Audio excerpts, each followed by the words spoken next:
ផ្ទេរឯកសារពីកុំព្យូទ័រមកកាន់ទូរស័ព្ទហើយផ្ទេរឯកសារពីទូរស័ព្ទទៅកុំព្យូទ័រដោយមិនបាច់ប្រើដោយដោតបាទហើយនេះគឺជាកម្មវិធីដែលខ្ញុំប្រើយូរហើយតើតើនឹងកម្មវិធី local send បាទអញ្ចឹងគឺខ្ញុំ transfer មកកាន់ iPhone នេះគឺដោយប្រើ wireless គេហៅថាប្រើ Wi-Fi ណាអញ្ចឹងយើង down កម្មវិធីចូលជាមួយនឹង iPhone ហើយនឹង desktop របស់យើងមកហើយយើង connect ជាមួយ Wi-Fi ឈ្មោះដូចគ្នាមកហើយយើង transfer មកបានបាទដូចខ្ញុំផ្ទេរនេះគឺ 178G អញ្ចឹង speed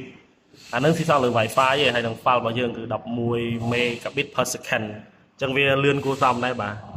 ហើយវាល្អសម្រាប់អ្នកដែលប្រើ iPhone ហើយ Android ផ្សេងៗទៀតដោយសារយើងអត់មាន mic ប្រើអញ្ចឹងវាបើសិនតែយើងដោត USB ក៏វាយឺតជាង Wi-Fi ដែរអញ្ចឹងកម្មវិធីនេះល្អបាទនេះដូចខ្ញុំឃើញជាក់ស្ដែងអញ្ចឹងអ្នកដែលប្រើ file ធំៗអីអាចប្រើអានេះបានបាទផ្ទេរលឿនទេស្វាច់ហើយបាទអញ្ចឹងវាប៉ុណ្្នឹងទេតទៅនឹងការផ្ទេរឯកសារទៅលើ PC មកកាន់ទូរស័ព្ទដៃរបស់យើងបាទ